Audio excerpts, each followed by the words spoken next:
Hey, Kate here with Wild Sacred Journey, coming to you from inside today as I'm in Scotland and in the middle of Storm Eowyn.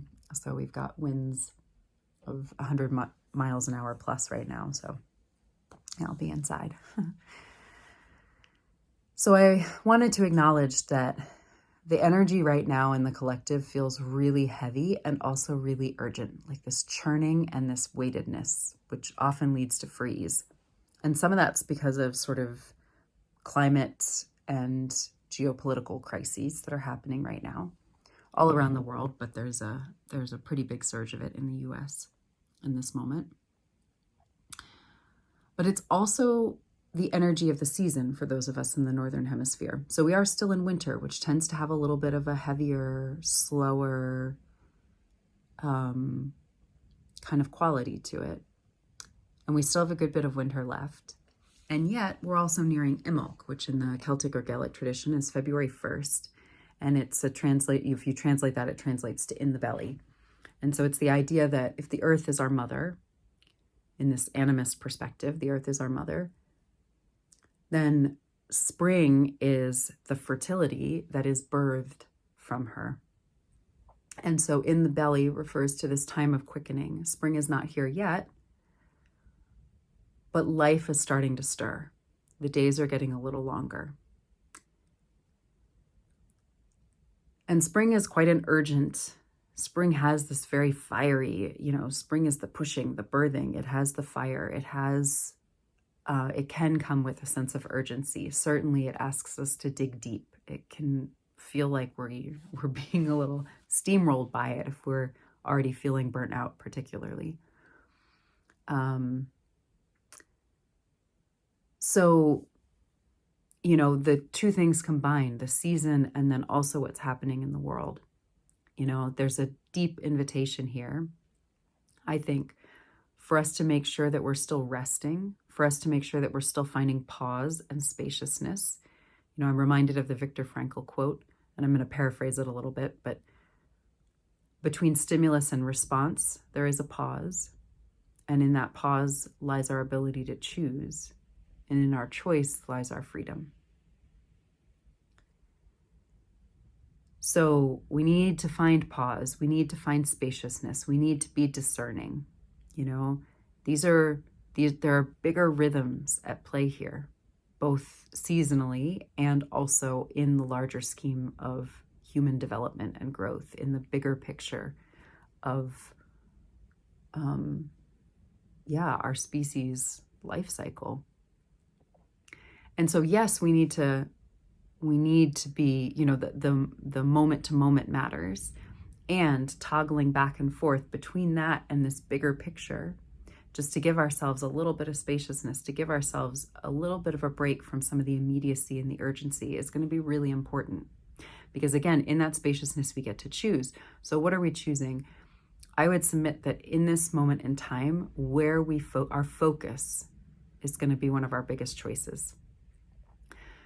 So a lot of people say, where your energy goes is like what you're feeding, right? And that's very true. But energy is kind of like water. It just it flows, right? So focus would be the channels, the containment, the thing that directs the energy, that gives it some shape. If you want to hear more about why I think focus is so important, Johann Hari in his book Stolen Focus lays out makes a really good case for it. Highly recommend it. But part of why, I think focus is so important is if we don't have focus, there are a lot of people out there in the world who are directly benefiting, or there are certainly systems, and then there are definitely people within those systems who are directly benefiting from our lack of our ability to focus, or from controlling our lack of choice in our focus, right? Because if we're not choosing where we're focusing, there's a lot of things that are begging for our attention right now, that are begging for our care, begging for our resource. And if we give it to all of them, we will end up burnt out. It is inevitable. We cannot sustain it. So being discerning, knowing, having the self-awareness to know what's my part to play, or at least to be curious with that. If I don't know, let me at least see, where do I feel like I can make the most difference in my truest expression, in more joy, in more sustainability, right? That's key. And so from there, rather than allowing our focus to be pulled in a million different directions so that our energy scatters and we end up exhausted, which also then makes us more susceptible to consumerism and to predatory power dynamics. If instead of letting that scattering happen, we stay focused, then we stay in our power, we stay centered, and we are significantly more effective. So yes, and this is not to be confused with bypassing responsibility. This is not to be confused with neutrality.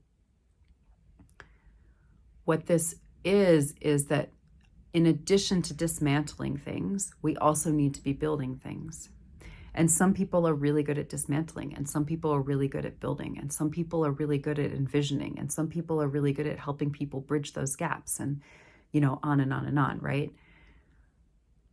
So finding what it is that we seem to be gifted in, and then focusing, choosing our focus in that moment, is going to be our best strategy for being able to stay in it in the long haul,